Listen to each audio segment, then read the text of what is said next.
अगली सुबह साइंग का बर्ताव थोड़ा बदला हुआ दिखता है। वो हुईजू के लिए ब्रेकफास्ट बनाता है और उससे सांग्यू के बारे में सवाल करता है। हुईजू को हैरानी होती है कि जो इंसान कभी उसकी परवाह नहीं करता था, वो आज उसके लिए खाना बना रहा है। दूसरी तरफ कहानी में सांग्यू और यूरी को गिरने से बचाता है, जहाँ सांग्यू यूरी को गिरने से बचाता है। ये दोनों अब एक ही प्रोग्राम पर साथ काम करने वाले हैं।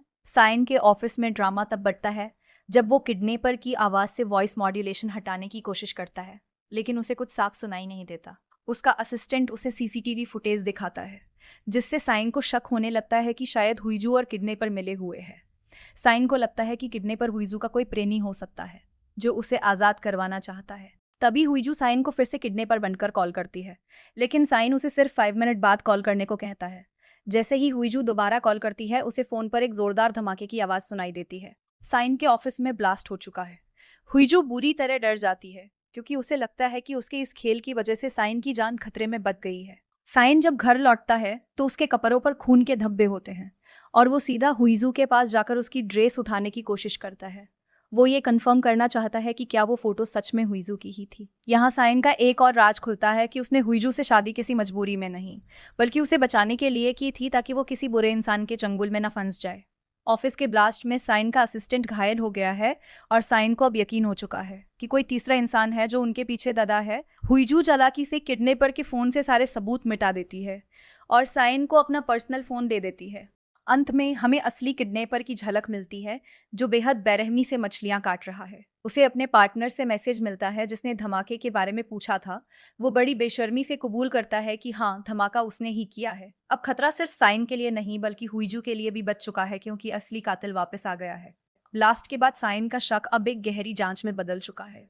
साइन और हुईजू के बीच का रिश्ता अब सिर्फ एक समझौते का नहीं रहा, बल्कि इसमें एक अजीब सी कशमकश और खतरा शामिल हो गया है। साइन को लगता है कि किडनैपर को हुईजू के शरीर के निशान और उसके तिल के बारे में पता है। इसका मतलब वो हुईजू का कोई बहुत करीबी इंसान है। साइन का दिमाग इस वक्त सिर्फ एक ही दिशा में चल रहा है कि क्या हुईजू उसे धोखा दे रही है। उधर हुईजू पैनिक में है। उसे एहसास हो गया है कि उसने साइन को उकसाने के लिए जो फोटो भेजी थी, उसने उसे ही मुश्किल में डाल दिया है। जब साइन घर आकर उसकी ड्रेस उठाने की कोशिश करता है तो वो उसे पीछे धकेल देती है और गुस्से में टाइप करती है कि वो आखिर कर क्या रहा है। साइन उसे अपनी उलझन बताता है कि किडनैपर उसके बारे में इतनी निजी बातें कैसे जानता है।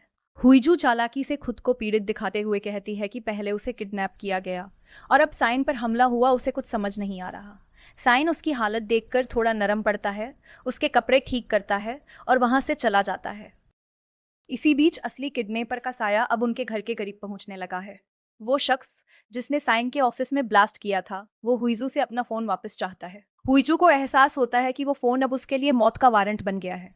वो किडनैपर के फोन को ठिकाने लगाने की कोशिश करती है, लेकिन साइन का सुरक्षा घेरा इतना सख्त है कि वो घर से बाहर कदम भी नहीं रख पाती। साइन ने जो फीमेल बॉडीगार्ड हुईजू के लिए लगाई थी, वो असल में साइन की जासूस है, जो हुईजू की एक एक पल की रिपोर्ट साइन को दे रही है। तनाव तब चरम पर पहुंचता है जब सांग्यू यानी हुईजू का हाई स्कूल फ्रेंड दोबारा कहानी में एंट्री करता है। साइन को शक है कि सांग्यू ही वो किडनैपर हो सकता है जिसके साथ हुईजू मिलकर साइन को बर्बाद करना चाहती है। सांग्यू और हुईजू की बदड़ती नजदीकी साइन को और भी ज्यादा हिंसक बना दे। इधर साइन के दिल में हुईजू के लिए दबे हुए जज्बात फिर से उभरने लगे हैं। उसे 4 साल पुरानी वो रात याद आती है जब हुईजू उसका इंतजार करते हुए डिनर टेबल पर सो गई थी। भले ही साइन ने उस वक्त रुखापन दिखाया था, लेकिन हकीकत में वो उसे किसी भी नुकसान से बचाना चाहता था। यही वजह थी कि उसने हुईजू से शादी की थी, ताकि वो अपनी लालची माँ और हंग परिवार की साजिशों का शिकार न बने। कहानी अब एक बहुत ही दिलचस्प और इमोशनल मोड पर आ गई है। असली किडनैपर का पार्टनर उसे एक नई लोकेशन भेजता है और उसे एक नया काम सौंपता है, जिससे ये साफ है कि साइन के जलन अब 7वें आसमान पर है। वो हुईजू के फोन पर सांग्यो की चैट और अनाथालय के बच्चों के साथ उनकी पुरानी तस्वीरें देखता है। जब उसे पता चलता है कि सांग्यू ने हुईजू को डिनर पर बुलाया है, तो साइन अपनी ईगो को शांत करने के लिए उसी रेस्टोरेंट में यूरी को भी डिनर पर ले जाता है। अगले दिन रेस्टोरेंट में जब दोनों का आमाना सामना होता है तो हुईजू दंग रह जाती है। यूरी के पूछने पर साइन बड़ी चतुराई से कहता है कि हुईजू ने उसके साथ सिर्फ एक इंटरप्रेटर के तौर पर काम किया है। पूरे डिनर के दौरान साइन किसी जासूस की तरह सांग्यू से सवाल पूछता रहता है। सांग्यू जिस तरह हुईजू का ख्याल रख रहा होता है, वो साइन को अंदर ही अंदर जला के राख कर देता है।